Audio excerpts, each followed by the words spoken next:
నేనైతే మార్కెట్ నుంచి వచ్చాక కూరగాయలైతే సదురుతున్నా. ఇక్కడైతే నేను మా వదిన బర్త్‌డే స్పెషల్ అని మిల్ మేకర్ పులావ్ అయితే ప్రిపేర్ చేసుకుంటున్నాం. దీనికోసం కొంచెం వాటర్‌ని హీట్ చేసి దాంట్లో ఒక 5 మినిట్స్ మిల్ మేకర్‌లని ఉంచాలి.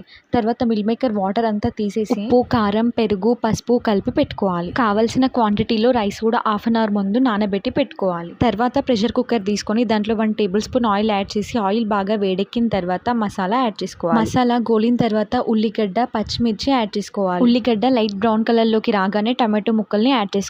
అన్నం క్వాంటిటీకి సరిపడా ఉప్పు, కారం, మసాలా అలాగే అల్లం వెల్లుల్లి పేస్ట్ యాడ్ చేసుకోవాలి. తర్వాత మిల్ మేకర్‌లని వేసి బాగా కలపాలి. తర్వాత నానబెట్టి పెట్టుకున్న రైస్‌ని కూడా దీంట్లో యాడ్ చేయాలి. రైస్‌కి సరిపడా క్వాంటిటీ వాటర్ యాడ్ చేసుకోవాలి. 1 గ్లాస్ రైస్‌కి 1 గ్లాస్ వాటర్ అయితే సరిపోతుంది. ఈ క్వాంటిటీలో మెజర్మెంట్ తీసుకొని రైస్‌ని బట్టి వాటర్ అనేది యాడ్ చేసుకోవాలి. తర్వాత 2 విజిల్లు పెట్టుకుంటే రైస్ అనేది బాగా ఉడికిపోతుంది. అంతేనండి, ఎంతో ఈజీగా సింపుల్‌గా ఈ మిల్ మేకర్ పులావ్‌ని అయితే ఇంట్లోనే ప్రిపేర్ చేసుకోవచ్చు. వీడియో నచ్చితే లైక్ చేయండి. అలాగే నా ఛానల్‌ని సబ్స్క్రైబ్ చేయడం మర్చిపోకండి. ఇంతకీ నైట్ మీరేం తిన్నారు? బాయ్ అందరికీ.